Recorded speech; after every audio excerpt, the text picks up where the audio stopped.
Halo, pagi semua. Pagi, Pak. Yuk, Pagi, Pak. Pagi, Pak. sorry ya, kemarin saya nggak enak badan. Jadi, tapi nanti kita kuliah penggantinya dibarengin sama kuliah aja ya. Jadi nanti saya dobelin. Kalau keburu mungkin saya bagi dua, tapi kalau nggak keburu mungkin saya bagi dua. Tapi kalau keburu dijadiin dalam satu pertemuan itu jadi 2 kali pertemuan. Oke.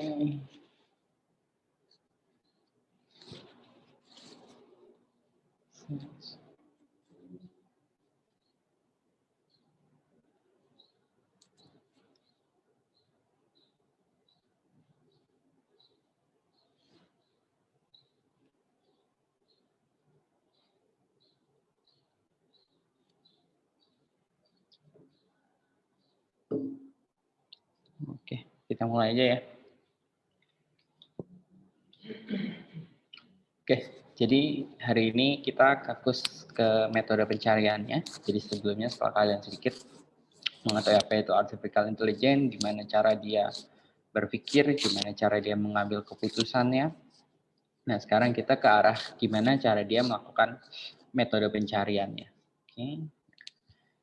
Di sini metode pencariannya itu ada 2. Pertama itu blind search, sama yang kedua itu heuristic search. Nah, gimana nanti blind search itu punya beberapa ada banyak beberapa jenis, heuristic juga ada banyak. Cuma di pertemuan kali ini kita fokus di masing-masing itu 2 aja, yaitu si breadth research sama depth research. Si heuristic punya generate and test. Dan kedua itu hill climbing. Oke. Nah, yang pertama ini blind search atau informed search. Jadi ini kita sebut sebagai pencarian buta ya, sesuai namanya.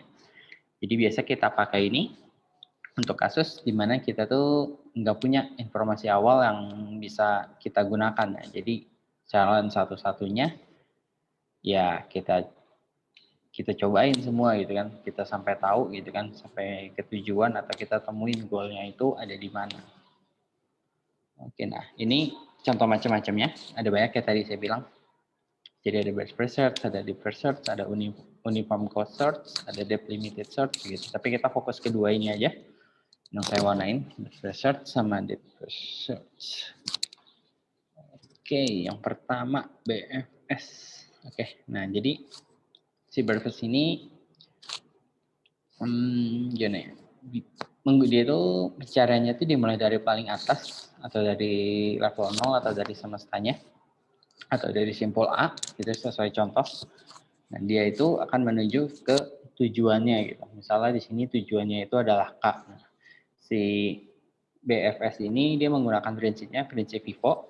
Jadi dia first in, first out. Jadi mana yang data diterima duluan itu dulu yang akan dieksekusi. Jadi dia menggunakan prinsip antrian untuk QQ. Nah, di sini kalau kita lihat, jadi dia mulainya itu dia dari kiri ke kanan ya. Jadi dia mulai dari atas gitu kan, dari A. Lalu dari A itu kalau dia turun dia pasti ke kiri dulu, yaitu ke B. Lalu dia akan dicek apakah di node atau di apa ini sebutnya. Oke, apakah di selevelan dia itu ada node lagi gitu. Kalau ada dia akan ke kanan, kalau nggak ada dia baru akan turun lagi ke kiri. Nah, jadi dia turunnya tuh dari kiri ke kanan gitu. Sampai habis baru dia turun lagi, terus dia ke kanan sampai habis baru dia turun lagi. Oke. Nah, oke, pencarian dari kiri ke kanan. Jadi kalau pencarian nggak ditemukan, dia lanjutkan ke level berikutnya. Kita sebut n plus 1. Nah, contohnya di sini kita ada punya simpul permasalahan gitu kan dari A sampai G. Nah, kita mau kita mau cari tahu gitu pencarian ini. Nah, tapi goalnya itu adanya di D. Oke, nah jadi tahap pertama itu pasti dia cek di node pertamanya yaitu si A, apakah A ini merupakan goalnya atau tidak gitu kan. Kalau bukan dia akan turun ke kiri yaitu ke B. Nah, nanti di B dia akan cek lagi apakah B ini merupakan goalnya atau tidak. Nah, kalau tidak berarti dia akan lakukan pencarian lagi, mulai lagi dari ulang Dia lakukan lagi dari A, dia ke B, lalu dia ke C. Apakah C ini merupakan tujuan atau goal yang dia cari? Gitu. Kalau enggak, dia akan ulang lagi. Dia akan cari lagi gitu, ke iterasi keempat. Jadi dia akan mulai lagi A. Apakah A atau B atau C?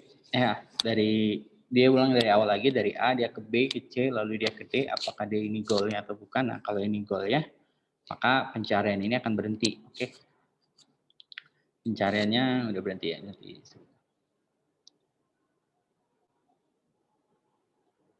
Coba.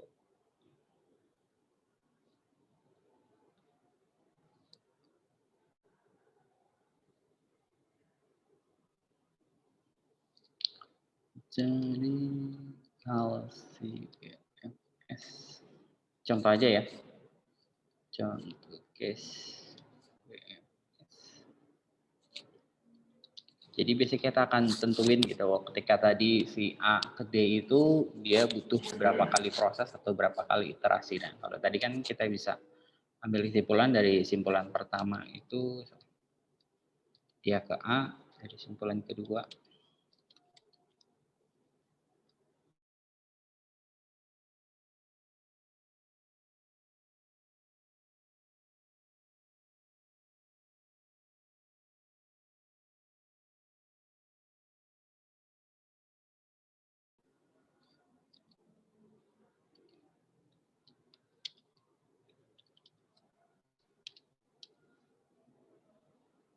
Nah,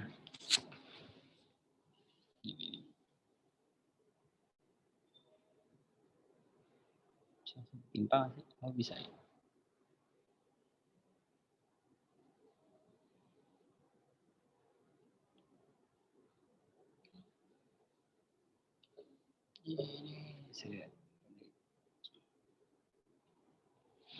Oke ya, jadi dari sini kita tahu bahwa si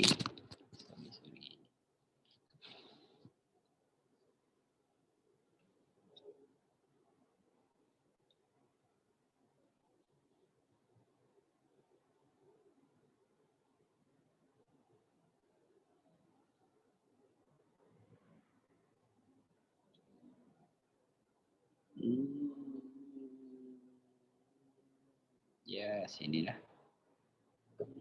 Oke, jadi dari si pencarian ini kita tahu bahwa si menggunakan metode BFS ini, jadi untuk mencapai goal atau tujuan yang gede itu dia membutuhkan empat iterasi atau 4 kali proses pencarian.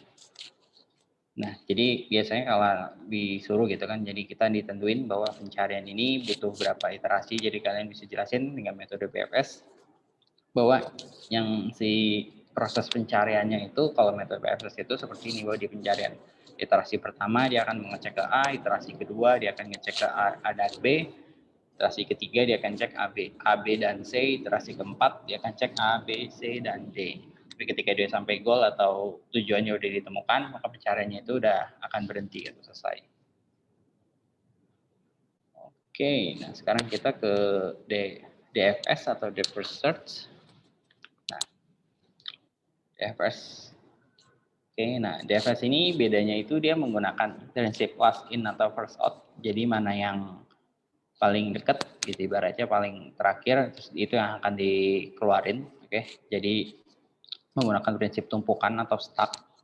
Nah, jadi di sini pencariannya itu dia tetap kalau dari atas itu dia akan periksa ke kiri, nah, tapi dia akan cek dulu ketika dari kiri itu apakah si node ini punya turunannya lagi gitu atau punya akar lagi. Ya, kalau ada dia akan turun lagi ke kiri dan dia akan setelah turun itu dia akan cek lagi apakah node turunannya itu punya turunan lagi atau tidak. Nah, setiap kali dia ada turunan dia akan cek turunannya dulu. Apabila sudah habis dia baru ke kanan. Nah, jadi contohnya di sini si A ini dia punya B dan C, dia akan cek, berarti dia akan cek ke kiri dulu si B. Nah, dia akan cek B ini apakah punya turunannya. Kalau dia cek ada, yaitu kan dia punya D dan E, nah dia akan turun lagi ke kiri, dia akan cek lagi D ini apakah punya turunannya. Nah, dia turunannya si H, dia akan cek ke si H. Apakah H ini goalnya? Kalau bukan, nah dia akan kembali ke atas ke si D, dia punya turunan selain H. Oh, nggak ada, berarti dia naik lagi ke B. Apakah B punya turunan selain D? Oh, dia punya E. Nah, dia akan cek E ini punya turunan. Oh, dia punya I. Nah, gitu terusnya ya. Jadi apabila I bukan solusi juga, dia akan naik lagi. Apakah punya turunan selain I, dia akan cek lagi ke J. Apabila bukan, dia akan kembali ke node di atasnya. Oke. Nah, jadi pencariannya dimulai dari paling kiri, lalu di level terdalam. Oke, kalau solusinya tadi nggak ditemukan, maka dia akan naik ke simpul sebelah kanan. Oke, dan apabila kanan juga bukan, maka dia akan naik ke level di atasnya atau sebelumnya. Oke. Nah, contoh di sini bisa kita punya simpulan pohon A. Sini kita goalnya itu dia mau ke M. Oke. Nah, jadi ini sama ya. Jadi Jadi ketika proses pertama itu dia akan cek di A, apakah ini A ini solusinya atau bukan. Nah, kalau bukan, dia akan ulang lagi gitu kan, dari A dia akan ke B, apakah B ini solusinya atau bukan. Kalau bukan, dia akan melakukan pencarian iterasi ketiga. Nah, ketiga ini ketika dari A terus dia akan ke B. Nah, bedanya kan kalau tadi dia ke C. Nah, kalau menggunakan DFS ini dia akan turun lagi ke D, apakah D ini solusinya atau bukan. Jika enggak, dia akan cek lagi apakah punya turun. Dia akan buat iterasi baru lagi. Nah, jadi kalau ini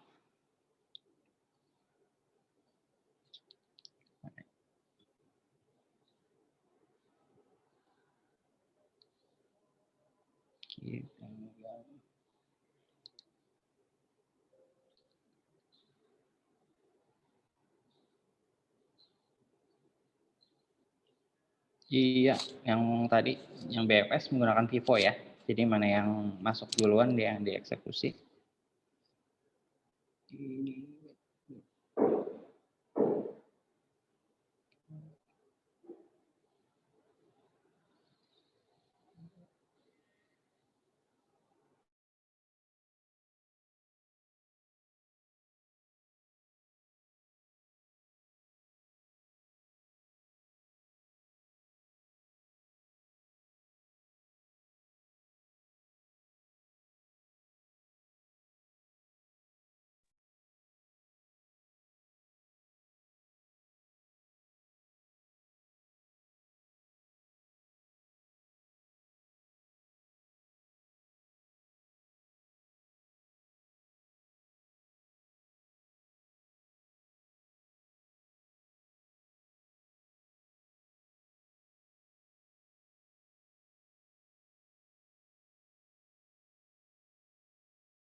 Kelihatan kan ya apa yang saya sharing?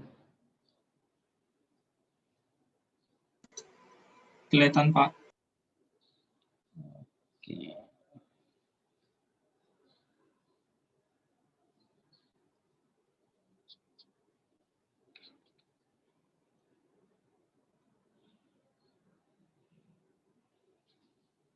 Ya, jadi dia garis pertama itu di A, kedua itu dari A dia ke B, tiga itu Dia dari A, dia ke B. Lalu dia ke D. Nah, yang keempat, ini kan dia.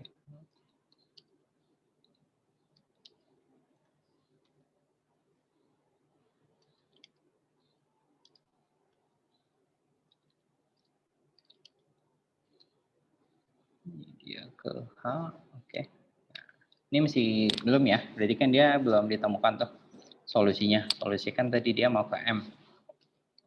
Nah, berarti kalau yang kelima, dia dari A, dia ke B, dia ke D, nah, terus dia kemana nih? Ke H dulu, terus ke I, atau dari D dia langsung ke I?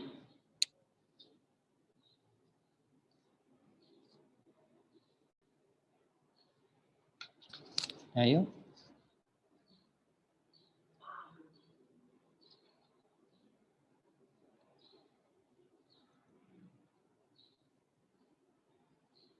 Ada yang tahu?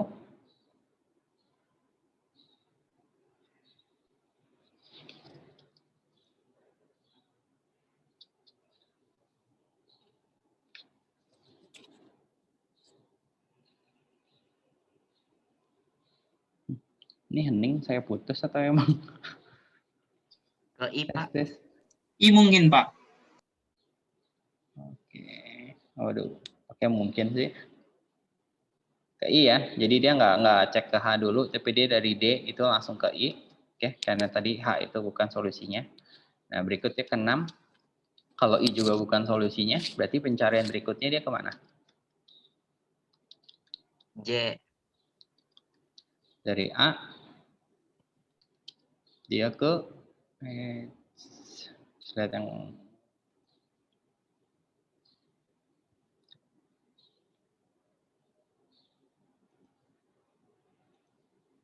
dari A dia ke masih ke B ya.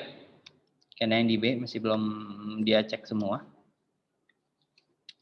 Dari B kan tadi dia D udah dicek semua ya, baik di D-nya maupun di H maupun di I dia udah cek bahwa di sini juga bukan solusinya, berarti dari B dia langsung ke C. E. Nah, dia akan cek ke E. Oke, bukan C. Saya jawab C. Oke, dia cek dulu. Intinya dia selalu cek paling kiri dari E apakah itu sebuah solusi atau bukan.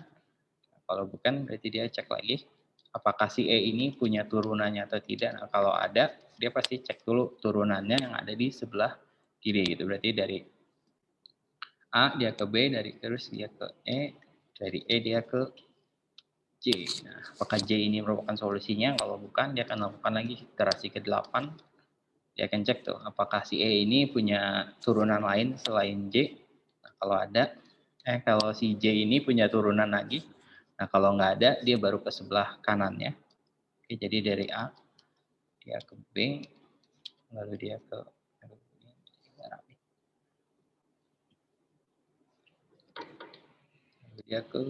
K. Nah, apakah K ini solusinya atau bukan? Nah, kalau enggak, dia akan lanjut lagi iterasi 9. Si K ini punya turunan apa enggak gitu kan. Kalau nggak ada, ya dia akan naik lagi ke si E. Apakah E ini punya turunan lagi selain J dan K? Kalau nggak ada, dia naik lagi ke B. Apakah B ini punya turunan lain lagi selain D dan E? Nah, kalau nggak ada, berarti dia dari si A ini dia akan mulai masuk ke sebelah kanan. Jadi dia akan cek ke si C. Nah, apakah C ini solusinya atau bukan? Dia akan lakukan lagi iterasi ke-10. Nah, apakah si C ini punya turunan? Nah, kalau ada, dia akan cek iterasi sebelah kanan. Nah, jadi dia sebelah kiri, sorry. Dari A dia ke C, berarti dia ke F. Oke. Si F ini apakah punya turunan lagi? Nah, kalau ada, dia akan cek lagi. Iterasi ke-11 dari A, dia ke C, dia ke F, lalu dia ke L.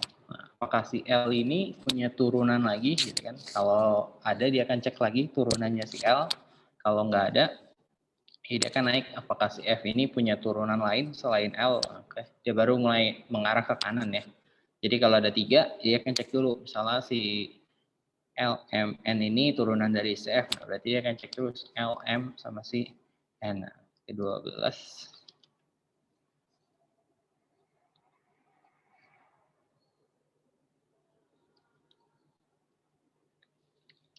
Dia akan dari A, dia ke C, lalu dia ke F, lalu dia ke M. Nah, apakah M ini solusinya? Solusinya ya, kalau ini udah solusinya, maka pencariannya itu akan berhenti. Berarti kita bisa tahu gitu, oke? Baik-baik lagi. Bahwa si pencarian dari si root A ini mau menuju ke si goal M-nya ini dia butuh 12 kali pencarian, oke? Sesuai di sini ya. Jadi dia akan cek ke I.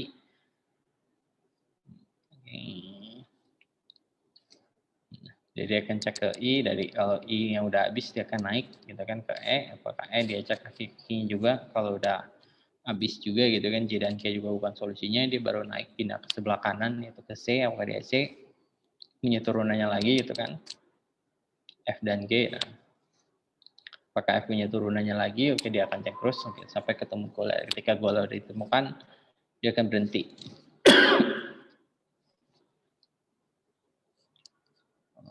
Oke, nah jadi belum di close.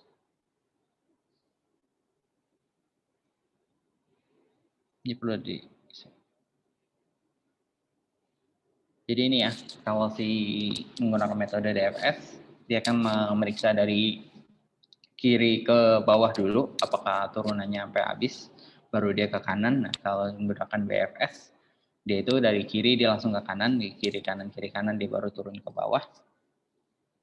Oke, ini saya close aja.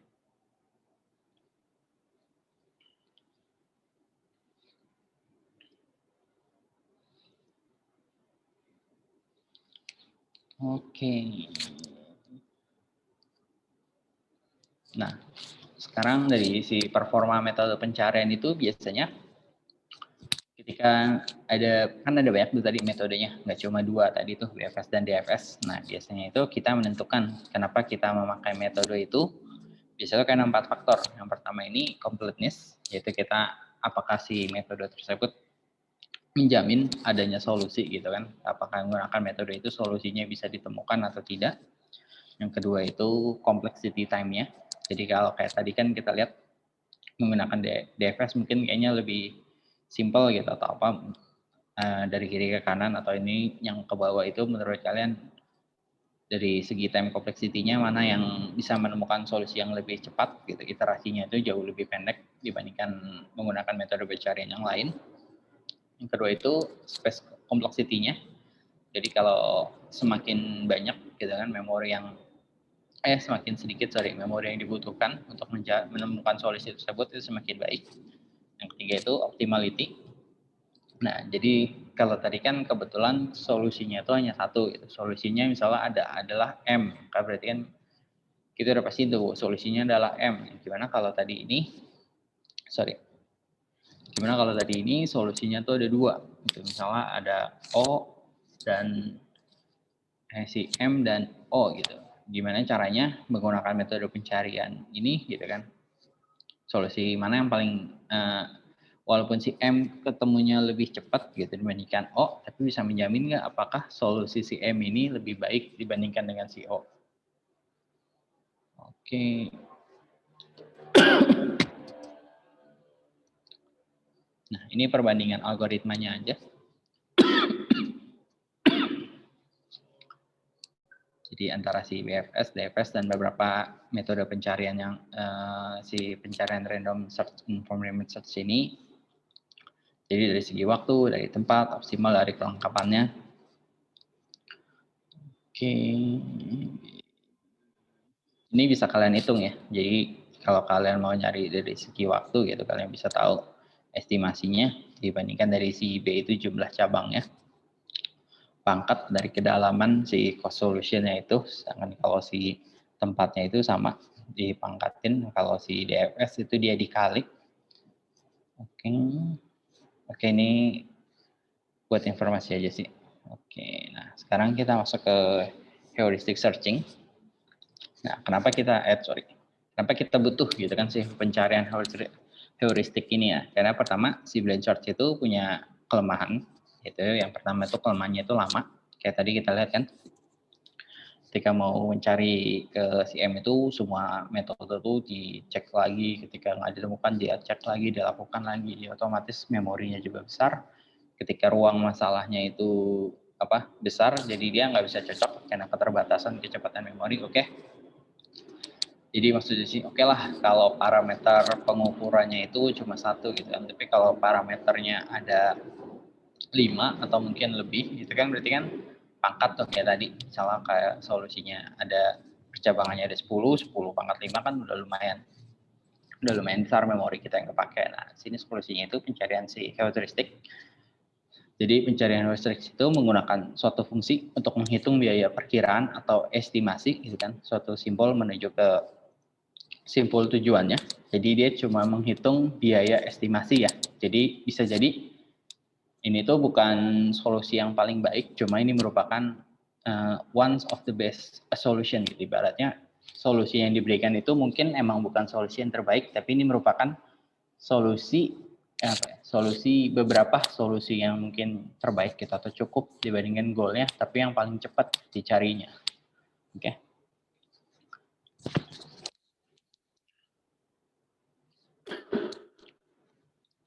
Nah, jadi biasa sih heuristik ini butuh beberapa data gitu, atau udah ada data yang udah diketahuin. Jadi kalau tadi kan si Blanchard itu dia benar-benar buta, nggak punya data sama sekali. Jadi jalan satu-satunya emang dia harus periksa satu persatu. Nah, sedangkan si heuristik ini dia udah punya suatu data gitu, misalnya cara mengukurnya itu seperti apa, atau cara ininya dia udah punya metode perhitungan, cara perhitungannya, jadi dia bisa membandingkan gitu. Dari cara perhitungan itu gue bisa tahu nih kalau gue ke A kayaknya bakal lebih lambat dibandingkan ke C tadi, sorry.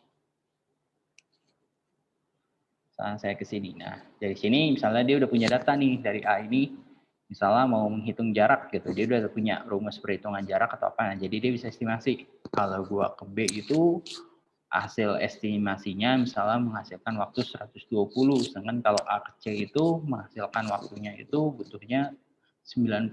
Oke, berarti yang gua lakukan itu gua ke C dulu deh, karena C itu bakal lebih pendek nih atau lebih singkat gitu ketika gue lakukan.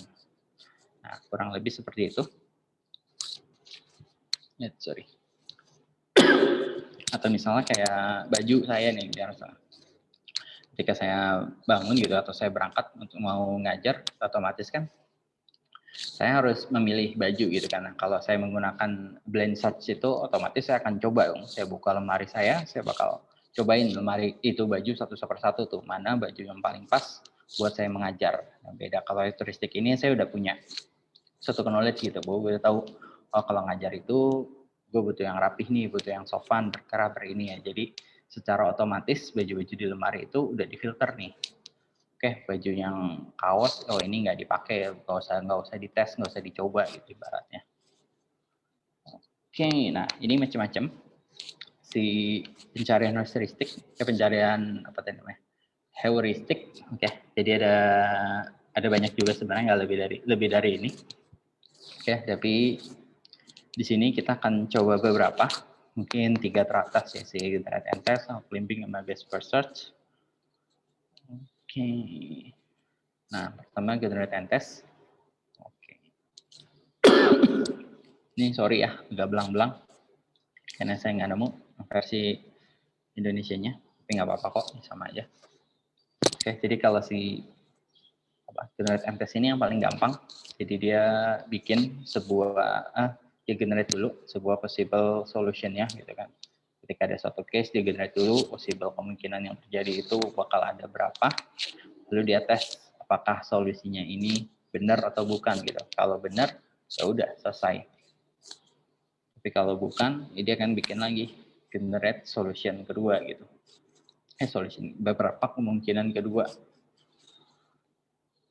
Oke, nah jadi kenapa kita gunakan biasanya ini buat yang problem yang simple.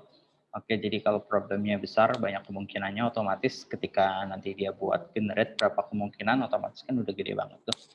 Jadi dia nggak cocok. Jadi dia khususnya untuk masalah yang simple aja. Jadi ketika dia generate pun kemungkinannya juga sedikit. Jadi ketika dia tes juga akan semakin akurat atau semakin dipersempit kemungkinannya. Oke, nah Berarti ini isi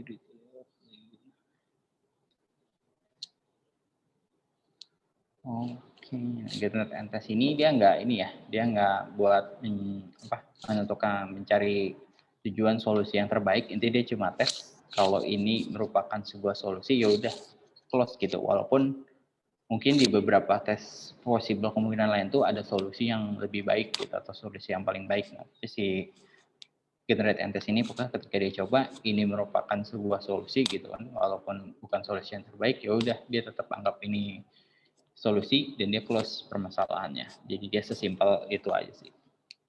Oke, yang kedua ini hal climbing. Climbing ini jadi dia merupakan gabungan dari si generate and text lalu dia sama plus direction to move. Oke, nah jadi ada ini ada algoritmanya. Oke. Nah, jadi dia nge-search ke kondisi goalnya, apakah dia memenuhi atau enggak. Kalau enggak, dia akan posisi itu dia kayak sedang climbing atau top a hill, jadi kayak sedang mendaki sebuah gunung. Oke, jadi si heuristic function-nya itu dia untuk mengestimasi seberapa dekat atau kemungkinan state yang terjadi ketika dia generate and test, dia akan mengukur gitu kan seberapa dekat goal yang dipengen dengan kemungkinan yang udah dia tes. Oke, nah contoh algoritmanya ini jadi dia melakukan dia mau evaluasi initial set, misalnya dia tes X sama dengan 0. Nah, dia mau tuh goalnya itu adalah X-nya itu sama dengan 10. Nah, lalu dia akan dia looping dong atau dia buat dong sebuah kemungkinan, sebuah solution yang bisa dilakukan untuk menghasilkan X itu 10. Misalnya yang pertama itu X plus 1, yang kedua itu X plus 2, X itu plus 3, plus 4, plus 5 gitu kan. Dia akan cek X plus 1. Pertama kan dia di set ya, bahwa initial state X awal itu adalah 0. Dia akan cek kondisi pertama itu adalah nilai X-nya kita tambahkan 1 gitu. Dia akan cek, oh berarti X-nya ini jadi 1. Terus dia akan bandingin. Goal kita kan 10, jadi dia akan bandingin. Yang pertama itu state awalnya tuh 0. Oke, apakah 0 sama 1 ini lebih bagus? Mana ke goalnya? Kalau 1, dia akan simpan si state pertama ini sebagai initial state-nya. Nah, kalau bukan, dia akan pakai inisial yang awal. Misalnya solusi kedua, kita kurangin 5 nih. Mungkin dia akan mendekat ke 10. Nah, ketika dia tes, tadi kan initial state-nya udah kita ambil yang paling bagus ya. Jadi initial state-nya berubah jadi 1. Kita akan cek 1 dikurangin 5 hasilnya minus 4 nih. Apakah minus 4 ini jauh lebih baik gitu kan, mendekati 10 dibandingkan 1. Nah, kalau enggak, ya berarti dia nggak akan simpan si minus 4 ini. Dia akan tetap simpan nilainya si 1 di awal tadi. Nah, dia akan cek lagi percobaan berikutnya. Misal percobaan berikutnya, kayaknya si X ini gue tambahin 5 nih. Mungkin dia bisa menyampai goalnya. Ketika dia akan cek awalnya itu 1, tambahin 5 jadi 6. Apakah 6 itu mendekati dengan goalnya gitu kan. Kalau masih belum, dia akan cek goalnya ini lebih baik nggak dibandingkan status sekarang ini lebih baik nggak dibandingkan status sebelumnya. Kalau sebelumnya kan dari 1, yang ini kan 6. Nah, ketika dia 1 lebih baik dari 6, dia simpan lagi step barunya itu initial stepnya dia jadi 6. Oke, nah dia akan terus lagi percobaan berikutnya gitu kan. Kalau gua tambahin 4, hasilnya kayaknya X gue tambahin 4, hasilnya bakalan 10 nih. Nah kan tadi initial state terakhir itu udah 6 ya, paling bagus. Nah jadi ketika 6 dia tambahin 4, apakah dia 10? Oke, kalau dia nyentuh goalnya dia akan berhenti. Nah jadi kalau kalian lihat kayak tadi, oke. Nah kalau kayak tadi kan solusi tadinya itu dia akan membentuk suatu gunung gitu kan. Jadi dia akan sedang mendaki sebuah gunung. Jadi percobaan tadi apabila lebih baik maka dia akan kurvanya itu naik ke atas gitu kan. Oke, nah jadi kenapa gitu kan kita pakai si ini. Jadi tujuannya dia untuk mengevaluasi beberapa fungsi tadi apakah ada yang membantu gitu kan untuk mencapai goal kita atau malah sebaliknya gitu kan. Tes ini justru malah bikin menjauh dari goal ya. Kalau nggak menjauh kan dia nggak perlu simpan atau malah mungkin nggak perlu dipakai lagi. Tapi kalau membantu itu dia akan pakai buat suatu kemungkinan. Oke. Nah, si hill climbing ini dia punya beberapa kekurangan. Yang pertama itu si local maksimum. Oke. Jadi ketika step awal pertama kita itu paling baik gitu dibandingkan beberapa set yang akan kita coba nanti gitu. Misalnya kayak tadi goalnya 10, X awalnya itu udah kita kasih nilai 9. Nah, jadi ketika kita percobain gitu kan, ketika X-nya merupakan 1 tambah 1 atau 2 tambah 2, 3 tambah 4, itu semua tuh nggak lebih baik dari 9. Jadi otomatis itu disebut sebagai lokal maksimum. Jadi nilai step awal itu ya tetap aja yang awal, karena semua percobaan itu nggak mencapai goal atau malah membuat lebih baik dibandingkan nilai awalnya. Oke, yang kedua itu sifatnya plateau. Nah, ini mirip kayak tadi, apabila ketika dicoba, nyata hasil percobanya juga sama tuh. Ketika tadi awal kita kasih state-nya 9, dicoba itu percobaan pertama nilainya itu juga 9, percobaan kedua juga nilainya 9, percobaan ketiga juga nilainya 9. Jadi dia sifatnya jadi datar, dia nggak sedang meningkat gitu atau sedang climbing. Jadi seperti ini plateau. Oke, yang ketiga itu reach. Jadi ketika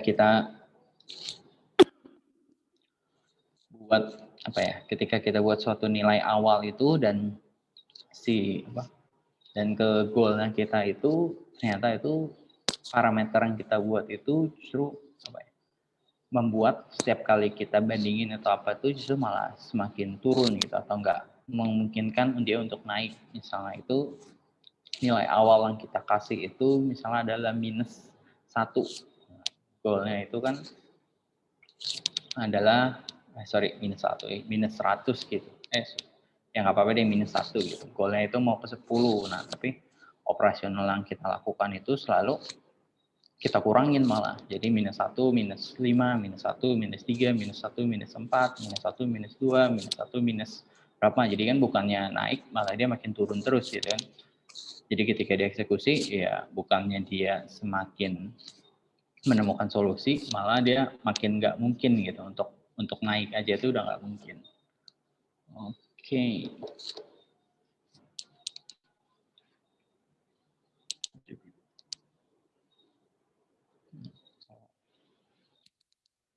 Oke, nah ini cara keluarnya ya. Jadi ketika tadi terjadi itu biasa dilakukan backtrack atau ketika percobaan tadi udah langsung mulai different direction atau langsung kita buat aja semua atau kita buat arahnya itu kita rubah. Yang kedua itu dia bikin section baru atau kayak tadi kan udah nggak mungkin banget gitu percobaan atau apa, daripada kita melakukan tes yang kita udah tahu hasilnya, mending langsung bikin section baru aja atau kita pindahin lagi dia ke direction yang berbeda.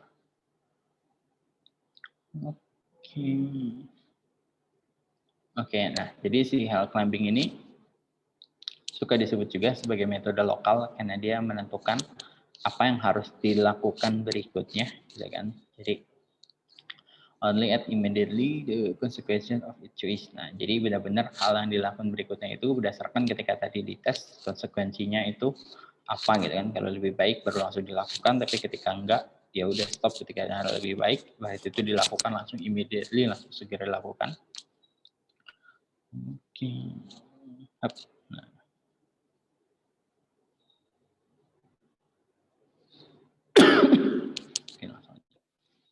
Jadi si hill climbing ini sebenarnya bisa punya nggak efisien biasanya kita bilang di skala yang besar atau ininya tuh cukup rumit atau keras itu sifatnya problem space-nya. Jadi dia kalau punya tingkat kerumitan atau skalanya pun cukup besar, dia nggak cocok. Oke. Si global statistik juga kita harus membayar lebih atau mungkin di masalah konvensional complexity-nya. Yang ketiga itu biasanya itu dia seringnya itu dia digabungkan dengan beberapa metode yang lain. Oke, jadi beberapa metode, misalnya general neighborhood. Oke, jadi tiga ini dia butuh biasanya digunakan dalam beberapa metode. Dia harus untuk penggunaan computational complexity-nya itu dia harus lebih. Yang ketiga itu dia nggak cocok untuk problem yang sifatnya itu besar ya, atau lebih problemnya itu rumit. Oke. Nah, cukup sampai sini. Ada yang mau nanya? Ini kita lanjut ya sampai pertemuan 5.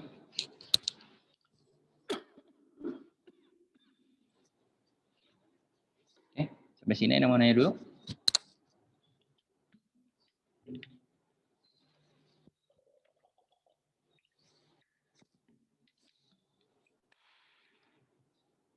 Belum, Pak. Oke, saya lanjut ya. Jadi hari ini 2 pertemuan.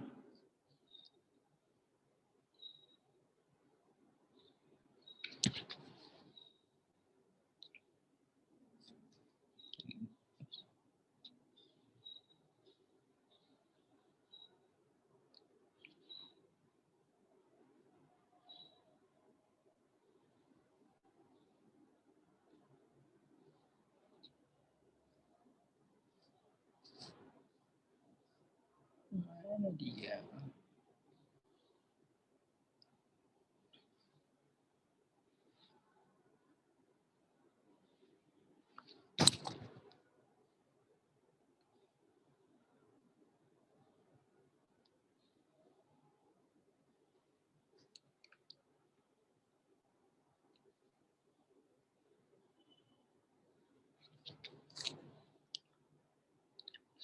Oke, nah ini yang ketiga, namanya best first search. Oke, jadi di best first ini dia merupakan kombinasi dari kelebihan teknik si DFS sama si BFS tadi. Oke, jadi dia merupakan gabungan dari 2 metode yang sebelumnya.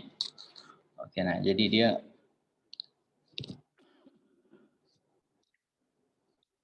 dia diperkenankan untuk mengunjungi node yang di level rendah jika node level tinggi ternyata memiliki nilai heuristik yang buruk. Oke. Nah, jadi si best first ini dia membangkitkan atau memilih node yang pernah node yang dari semua node yang pernah dibangkitkan. Oke.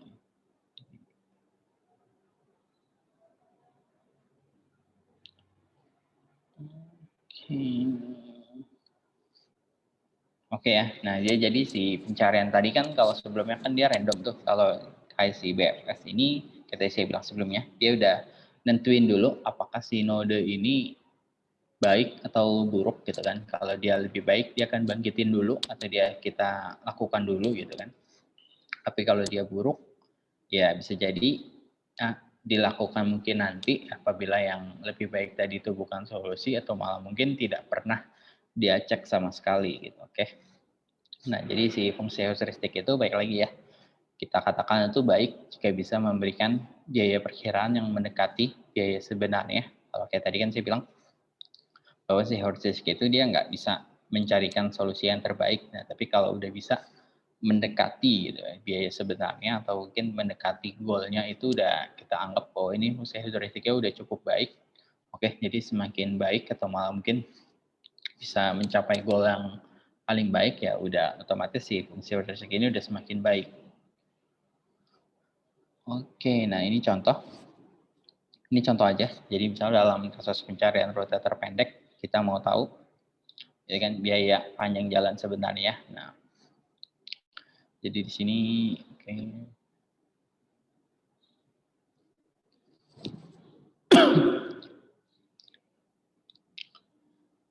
Bentuk turistik garis lurus ini contoh aja sih, nggak nanti penggunaan rumusnya nggak seperti ini ya, beda. Oke, aduh, langsung ke kiri ini lagi. Oke.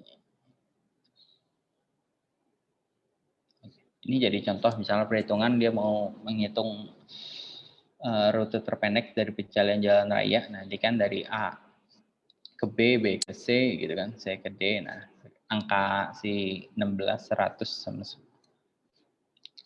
ini dia merupakan jaraknya, oke. Si A, si B ini kayak panjang jalan rayanya, oke. Intinya nanti dia menggunakan rumus si DAB ini untuk mendapatkan hasilnya. Nah, jadi kita lagi masuk ke BFS ya.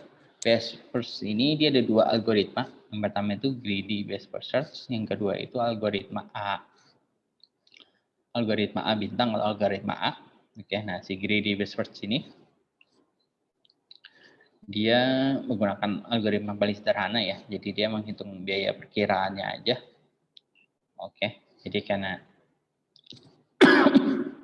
menghitungkan biaya perkiraan aja, jadi belum tentu kebenarannya, atau kita bilang algoritma ini bukan menjadi tidak optimal. Nah, contohnya tadi di sini si jaraknya tadi ya, kita nggak usah fokus ke rumusnya, intinya kita langsung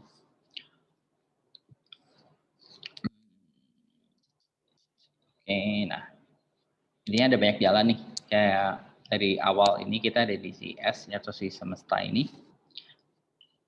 Nah, kita mau ke goalnya itu ke G. Nah, si tiap poin ini punya bobotnya masing-masing gitu kan. Ada yang si S ini A ini 80, B ini 60, C ini 70, D ini 85, oke.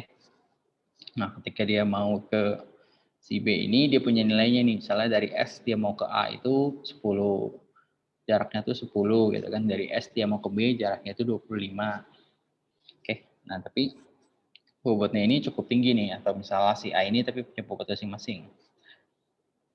Nah, pertama kalau kita mau si greedy search ini, dia akan ambil yang paling rendah, oke, dari si S ini. Otomatis kan dari titik awal ini dia bisa ke 5 titik nih. Dia bisa ke A, bisa ke B, bisa ke C, bisa ke D, bisa ke E. Nah, dia akan pilih, dia belum tahu ya jaraknya itu berapa gitu kan. Apakah dari S ke si A ini 10, apa S ke si A ini 25, S ke A ini 30 gitu kan. Dia cuma tahu berdasarkan dari bobotnya aja. Oke, nah dari sini kita tahu kalau ke A ini 80, B ini 60, C 70, D ini 85. Oke, jadi dia ambil yang paling rendah yaitu ke B. Oke. Nah, dari si B ini dia akan dapat lagi nih. Oke, dari si B ini dia akan muncul dua percabangan ya, yaitu F dan K. Oke, dari si B ini dia bisa ke F dan bisa si K. Oke, nah nilainya itu Nah, itu ditambahin ya. Berarti kalau si F ini penjumlahan, mana ya, si B ini 60, F ini adalah 70. Oh, dia langsung ya. Oke, mana sih? F ini 70, K 30. Oh iya, sorry.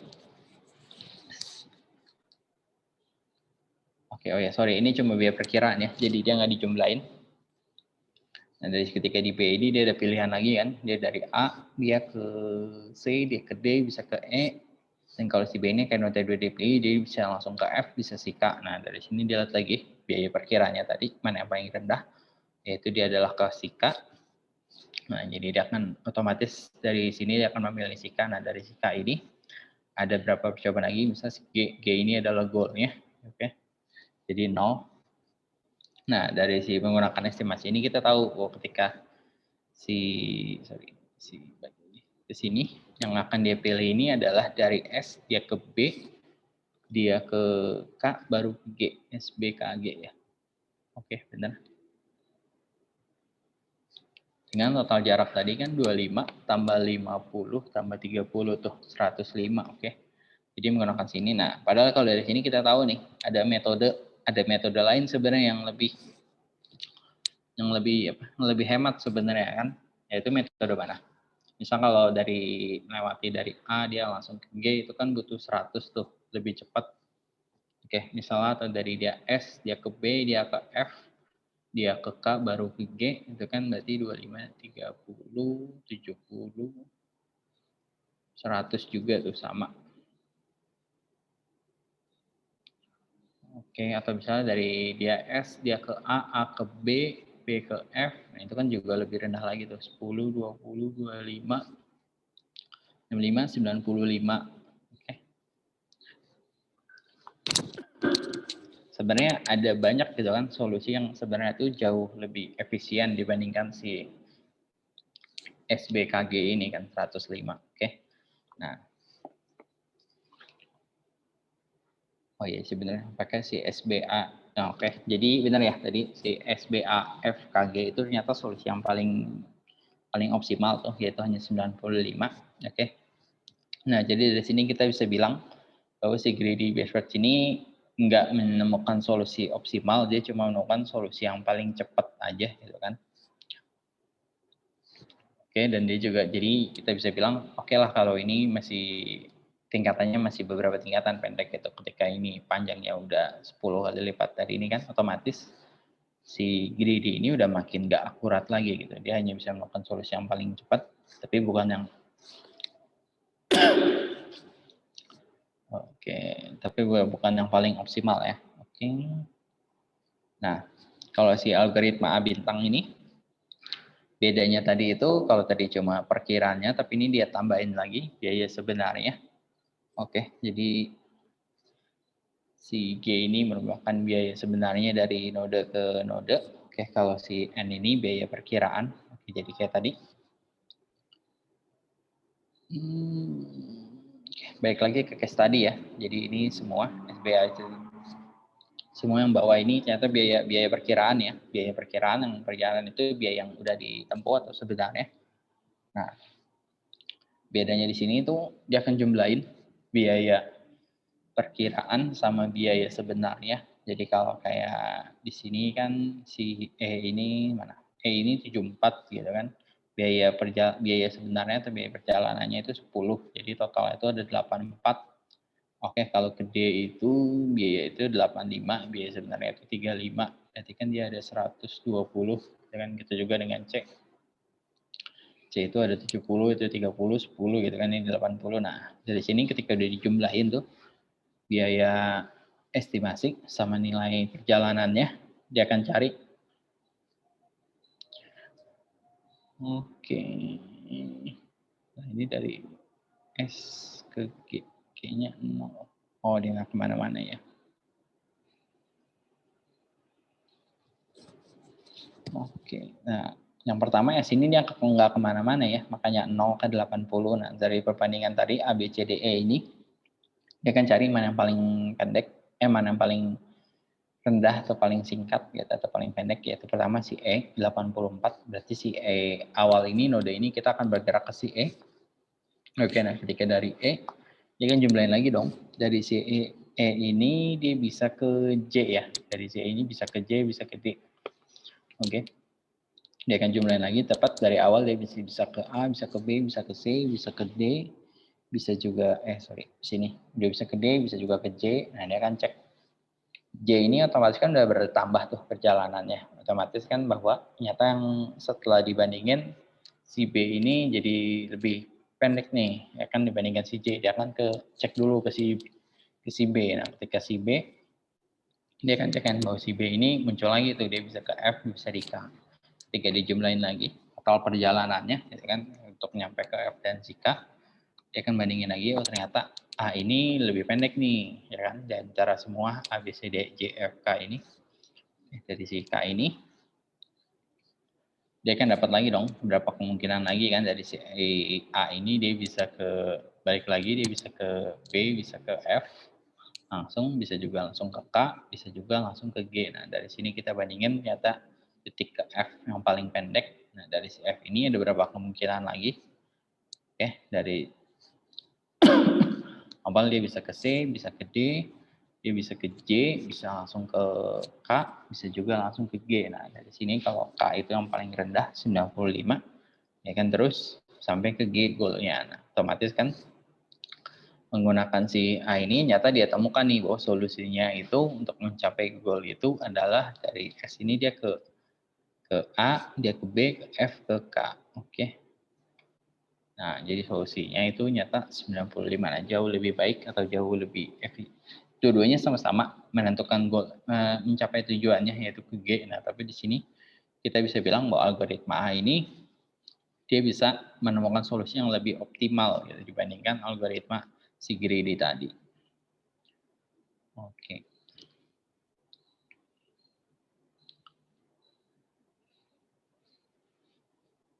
Oke, dan dua-duanya sama, nggak cocok untuk metode pencarian untuk data yang complicated atau rumit.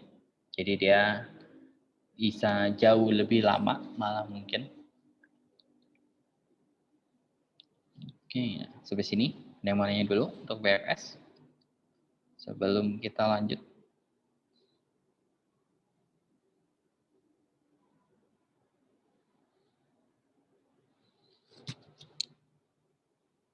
Lanjut ya, masih belum panas.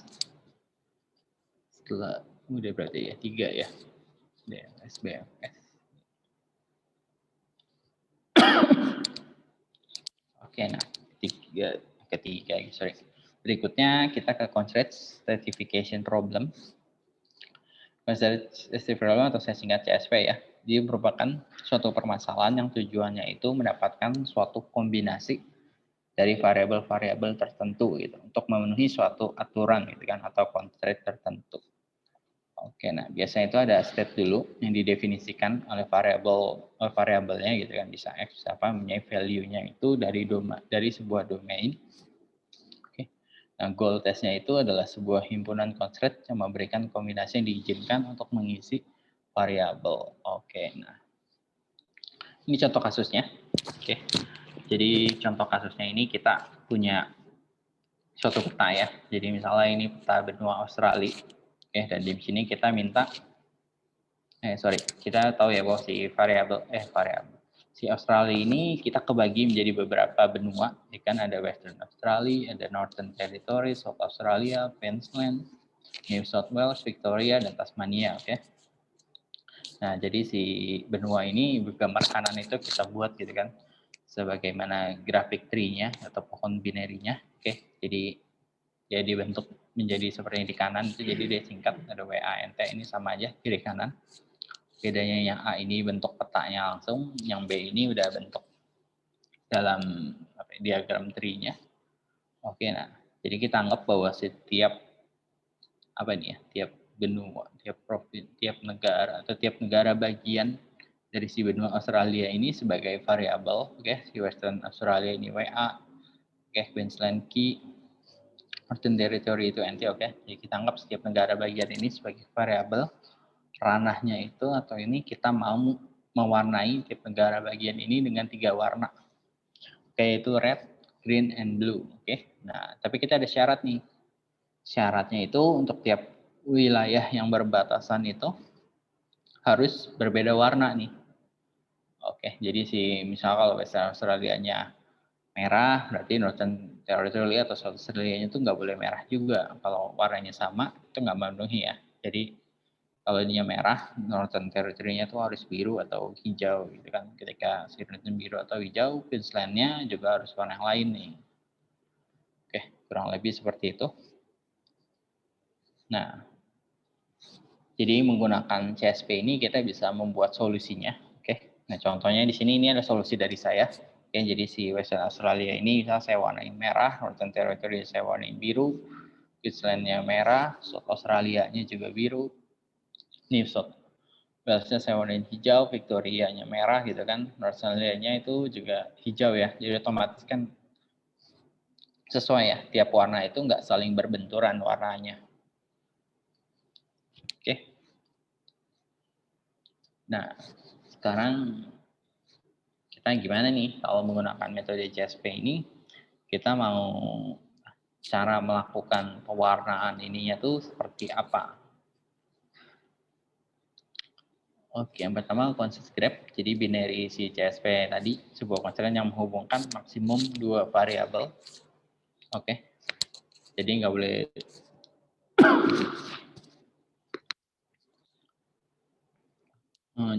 lebih ya dari 2 variabel. Di constraint graph ini merupakan representasinya di mana node adalah variabel dan ini adalah constraint-nya. Oke, contohnya tadi si benua ini kita gambarkan ke dalam bentuk sebuah binary pohonnya. Nggak bentuk pohon sih, dalam sebuah bentuk binary. Nah, pertama ini kita bisa melakukan proses backtracking, oke, atau penelusuran kembali. Jadi kita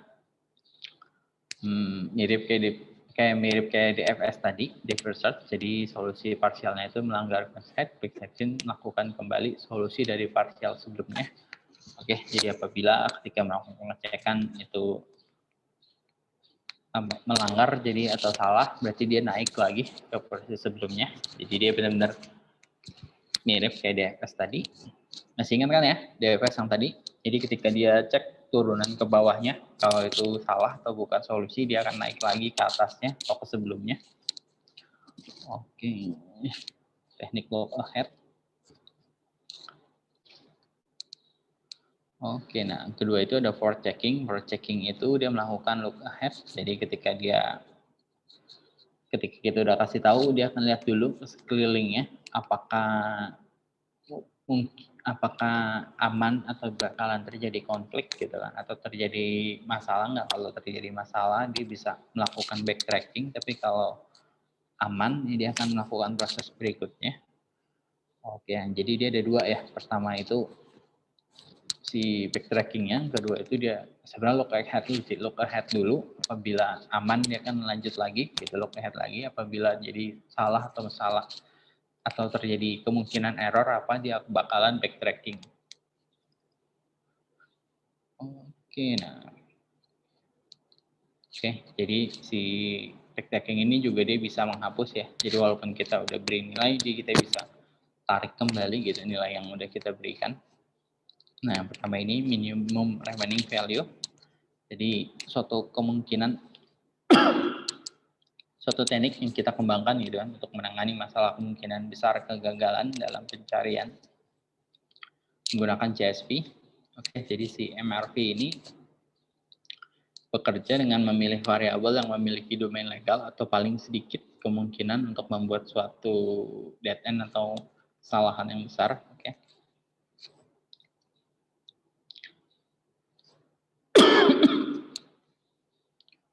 Oke. Nah, misalnya ke peta tadi, kita mau coba ya melakukan proses CSV gitu kan dengan backtracking search ini. Nah, misalnya ini langsung aja ya. Oke, jadi si peta tadi nih, misalnya kita mau warnain. Nah, di sini kita otomatis hal yang pertama kali kita lakukan adalah kita menentukan dulu dong titik mana yang mau kita warnain nih. Oke, kalau tadi di gambarnya pasti ada WA, ada NT, ada Queensland, sudah lupa semua. SA, nah kita udah tentuin kan titik mana gitu kan. Oke, nah misalnya kita menurut kalian gitu kan, titik yang paling kalau tadi kan kita bilang di sini titik yang paling sedikit gitu kan kemungkinan untuk suatu memilih dead end yang besar gitu. Oke, jadi otomatis kalau bisa kita pilih yang tengah itu kan ada 3 warna tuh di sampingnya. Kemungkinannya tuh kita harus bakal lebih besar lagi dong. Nah, jadi kita pilih itu kemungkinannya tuh yang paling sedikit. Jadi kita bisa yang paling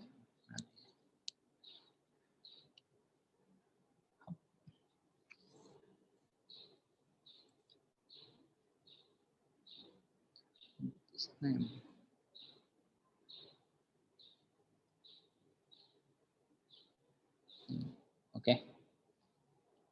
Nah, kalau misalnya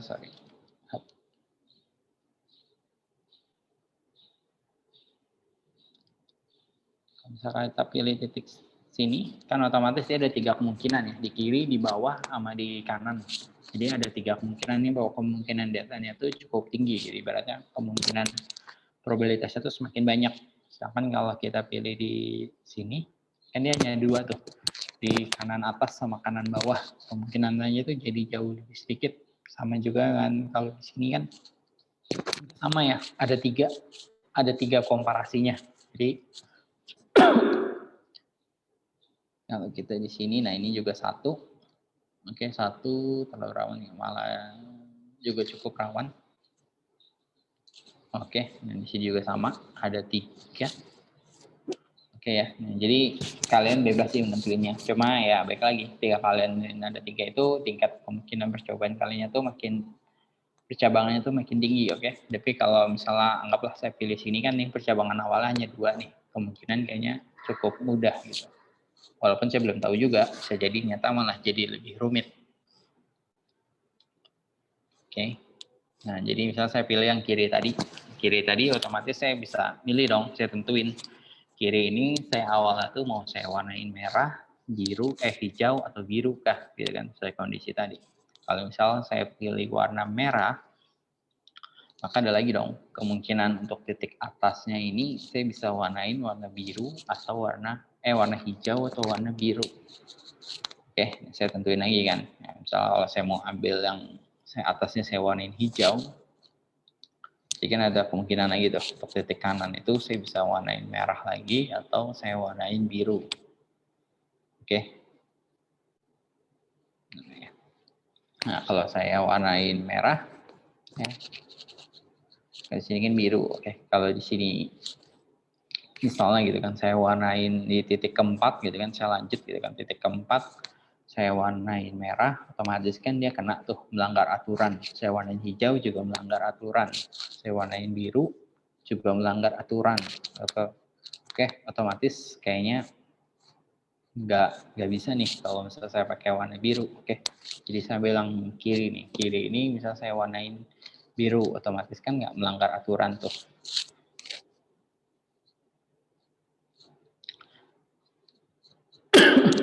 Oke, nah jadi kayak tadi saya bilang, jadi urutan pemilih variabel itu kita akan mempengaruhi kinerja backtracking kita. Oke, jadi variabel mana yang perlu kita assign terlebih dahulu, terus nilai apa yang perlu kita coba terlebih dahulu, apakah itu bisa mendeteksi kepastian failure lebih awal, dan apakah bisa kita memanfaatkan gitu kan struktur masalahnya. Yang kelima itu secara CSP itu representasinya itu harus jelas. Oke. Yang pertama most constraint variable. Oke, jadi pilih variabel yang kemungkinan nilai salahnya itu paling sedikit. Oke.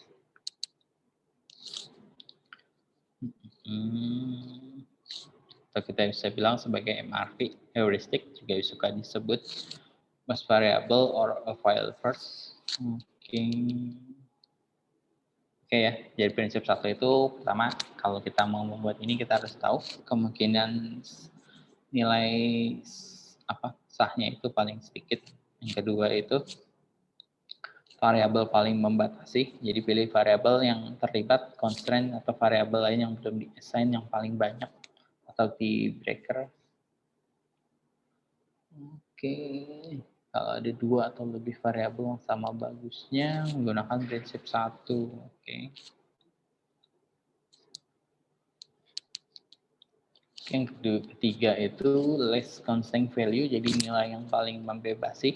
Pilih nilai yang menimbulkan kebatasan kemungkinan nilai variabel lain atau yang belum kita assign atau kita warnain tadi itu yang paling sedikit. Oke.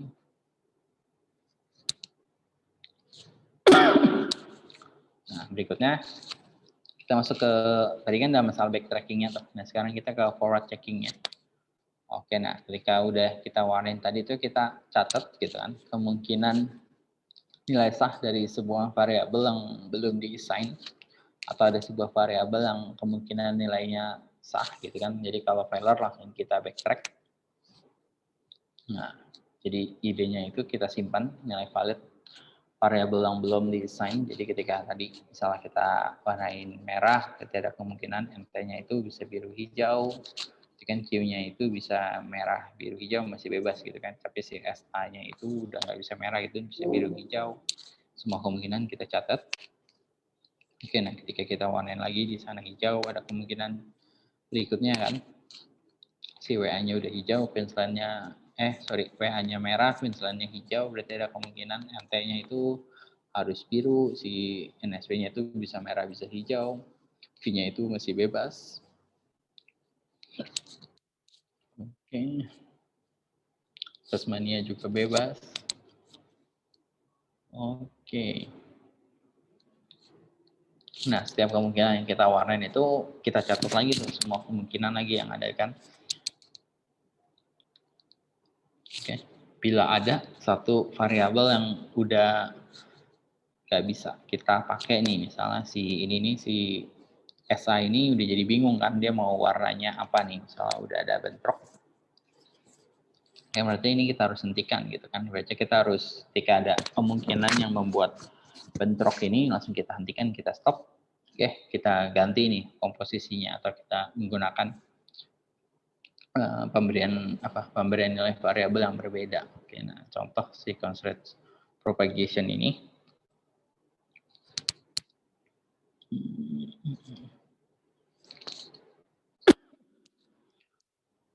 Oke, namun tidak dapat mendeteksi kegagalan sebelumnya. Oke, jadi dia bisa meneruskan lalu informasi variabel di assign ke yang belum. Nah, secara umum ketentuan ini kita sebut sebagai concept propagation. Oke, ini.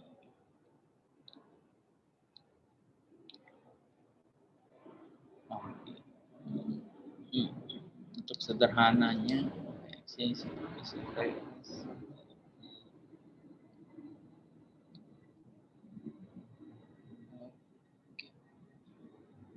oke, ini kalau ada nilai yang udah kita deskripsi secara konsisten gitu kan untuk setiap value X itu berarti kita ngasih kemungkinan kepada load atau kepada Y, oke, mengizinkan lalu juga ini sama ya, jadi kayak ada kemungkinan kalau kita memberikan nilai ke si art consistent ini, jadi kalau kita ngasih sebuah nilai kepada variabel yang mau kita beri nilai, jadi kita udah tahu juga nih bahwa ada kemungkinan untuk variabel berikutnya ini terjadi masalah atau enggak nih. Kalau ternyata aman ya kita bisa langsung kita berikan nilai konsisten, tapi kalau ketika ada kesalahan ya kita nggak berikan nilai itu dulu gitu kan, low, karena sama low 7. Mungkin ini sama, langsung aja deh. Oke, nah langsung ke case gini aja deh. Oke ya, nah contohnya di sini kita dalam satu case ya. Jadi kita ada berapa nih? Ada 7 kotak, R1 sampai R7. Oke, kita mau kasih warna merah, kuning, hijau, dan biru. Oke, kondisi sama kayak tadi. Kalau bertetangga nggak boleh memiliki warna yang sama. Nah, di sini kita harus sebutin ya variabel yang digunakan apa. Oke, domain yang tersedia. Lalu gimana cara kita mengevaluasi si constraint-nya. Oke, nah pertama kita tahu ya variabel yang variabel yang harus diisi udah jelas pasti R1, R2, R3, R4, R5 sampai R7. Oke, domain yang tersedia itu tadi 4 warna yang tersedia tadi, warna merah, kuning, hijau, dan biru. Nah, constraint ini adalah sebuah kondisinya tadi, di mana R1 ini kan paling besar tuh, kita lihat. Berarti kan dia nggak boleh sama dengan R2, R3, R4, R5, R6 maupun R7. Misalkan kalau R2 ini udah pasti, ya kan, sesuai kondisi 1 nggak sama dengan R1 maupun nggak boleh sama dengan R3. Oke, kalau R3 nggak boleh sama juga dengan R1 maupun juga dengan R4. Oke, R4 nggak boleh sama dengan R5. R5 nggak boleh sama dengan R6 dan R6 nggak boleh sama dengan R7. Oke, nah misalnya di sini ini baru contoh aja. Misalnya kita berikan si R1 ini warna merah gitu kan. Mungkin kita ada 3 kemungkinan dong. Si R1 ini bisa biru, kuning, hijau. Si R2 juga sama bisa biru, kuning, hijau. Ini berapa? R7 juga biru, kuning, hijau. Oke. Kalau bisa saya kasih warna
Oke, sorry ya. Nah, tadi sampai udah di-mute belum ya? Oke, udah.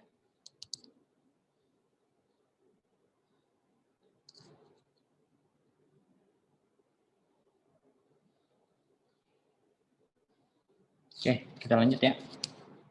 Jadi kalau tadi kan kita udah kasih misalnya R2 ini warna biru. Nah, kita udah tahu dong kemungkinan yang terjadi lagi dong. Baik di R1-nya, R3-nya, R6, R7 gitu kan. R4 belum ya, kita masih belum ini. Nah, jadi kita udah tahu kemungkinannya apakah ini menimbulkan error atau dead end gitu ibaratnya.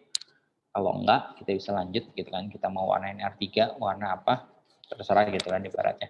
Contohnya sini saya mau kasih warna merah. Nah, kita dapat lagi kemungkinannya gitu kan, berarti R1 masih boleh warna kuning atau hijau, R7 kuning hijau, R6 kuning hijau gitu kan, R4. Nah, bisa saya lanjut lagi.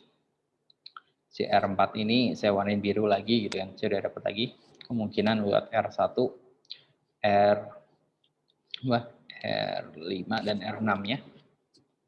Sorry, ini salah R1, R6 dan R7-nya. Oke, nah misalnya kedua ini saya warnain warna kuning gitu kan. Nah, di sini kita udah tahu dong bahwa sisa tinggal R7 dan R1 nih kemungkinannya adalah warna hijau dan hijau. Jadi kan kita tahu kalau kita berikan warna hijau di salah satu aja, dua-duanya ini udah hijau, ini udah merupakan sebuah dead end nih atau buntu nih. Berarti kita nggak boleh memberikan warna kuning nih ke dalam si R6 ini. Nah, otomatis dari proses ini kita akan melakukan proses backtracking, jadi dia akan tarik mundur. Oke, jadi untuk mencegah dead end ini, nah kita kembaliin lagi, misalnya jadi warna polos gitu kan, kita backtracking. Nah, di sini kita tahu lagi, ada kemungkinannya kan, berarti kalau tadi hijau nggak boleh, sebelumnya warna apa ya? Nah, sebelumnya warna hijau nggak boleh gitu kan, kalau saya ganti kuning, apakah terjadi masalah nggak? Jadi ternyata sama aja nih kalau saya ganti warna kuning, berarti kan tinggal R1, R2-nya juga warna hijau. Sama aja nih dead end juga. Berarti saya harus kita lakukan backtracking lagi. Oke. Nah, jadi kita si R6-nya ini ketika kedua-dua kemungkinan nggak mungkin, kita backtracking lagi jadi warna biru. Oke, dari biru ini kita tahu dong bahwa kasih R5 ini kita udah coba semua. Ibaratnya kayak warna hijau, kayak warna kuning dengan semua kemungkinan juga tetap. Berarti kita backtracking lagi, kita mundur lagi. Oke, nah, dari sini kita lagi ada kemungkinan lagi kan. Nah, oke.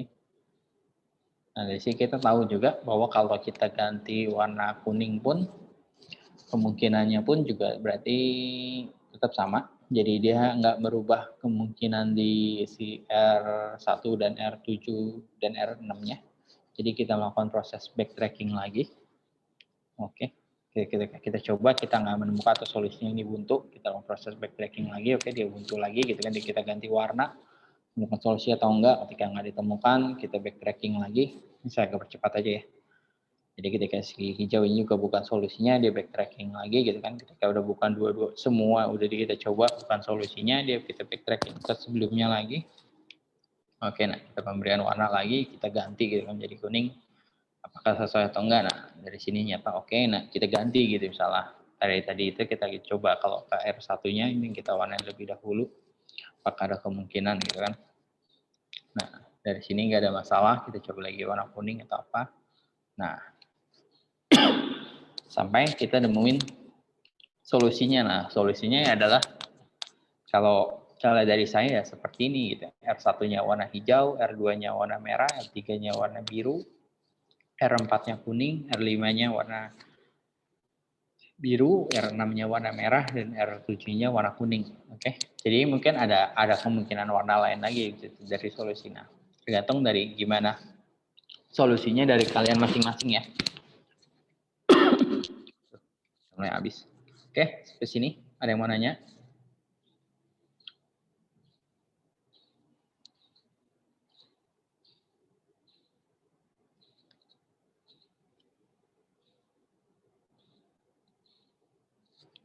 Ini latihan ya. Jadi sama kayak tadi, gitu kan, kalian coba gitu kan kondisinya. Oh, beda di sini ada warnanya. Berarti apa? Kalian tahu ya variabelnya itu ada 5, R1, R2, R3, R4, dan R5. Domainnya otomatis variasi warnanya ada merah, hijau, biru, dan putih. Oke, constraint-nya itu tadi ya sesuai dengan kondisi dia bilang bidang bertetangga tapi tidak boleh memiliki warna yang sama. Jadi kalian buat kondisinya berarti kan R1 nggak boleh sama dengan siapa, R2 nggak boleh sama dengan siapa, R3 ini berdasarkan dari gambar ini.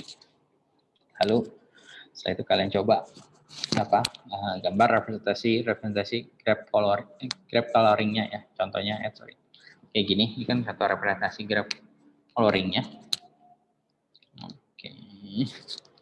Ini kalian coba di rumah aja ya, daripada ditungguin. Jadi kalian buat latihan di rumah. Sebentar, ada yang bertanya.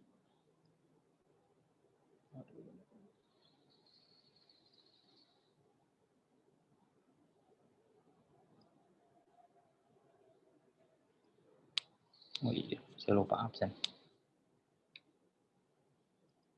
Sambil saya absen ya. Erlangga Maulana, ada? Hadir, Pak. Oke, Rio Riansa.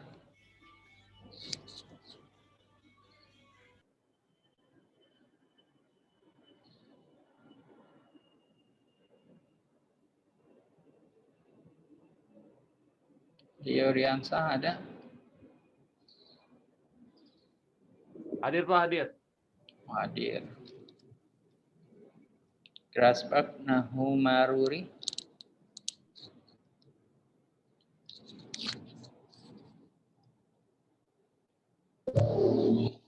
Hadir Pak, hadir, hadir.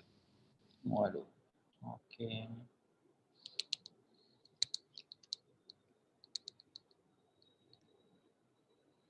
Kartika Widyadari Budiman. Hadir, Pak. Oke. Muhammad Fahrul. Hadir, Pak. Oke. Dimas Saiful Aziz.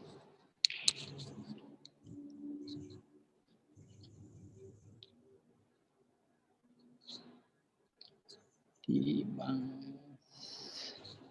Nggak ada ya? Dimas Saiful.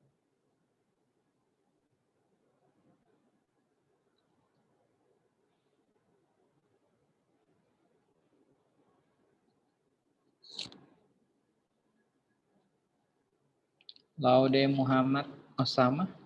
Hadir, Pak. Rega nggak ada ya? Rega Audrian. Wahyu Kurniawan Gultom. Hadir, Pak.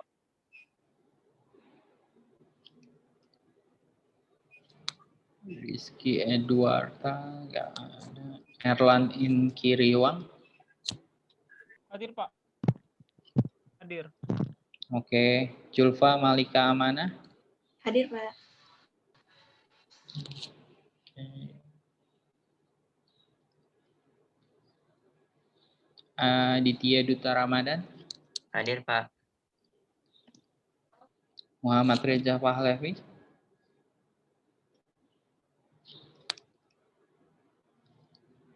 Muhammad Reza. Apa sih? 13. Loh, nambah 1 tiba-tiba. 13. 16.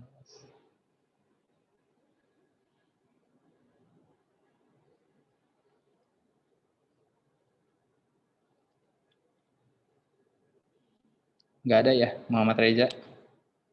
Oke. Pak, Reza katanya wifi-nya gangguan, Pak. Oh. Kok dia tahu ya lagi di absen?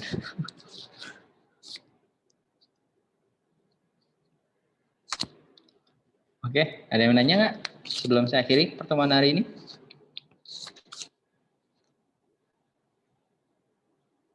Udah kan ya? Nggak ada yang namanya belum kesebut? Itu latihannya nanti di-upload ke e-learning nggak, Pak? Nggak usah, buat latihan kalian aja. Baik, Pak. Mau di-upload juga nggak apa-apa sih. Mau saya siapin. Hah? Nggak usah deh, Pak. Oke.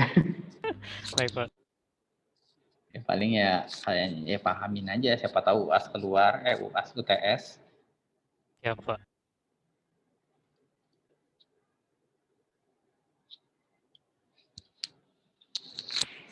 Oke. Kalau nggak ada, saya akhiri pertemuan hari ini. Kasih semuanya buat yang udah hadir. Sehat selalu, jaga kesehatan. Udah, and bye-bye semuanya. Thank you. Terima kasih, Pak. Terima kasih, Pak. Oke. Terima kasih, Pak. Yuk.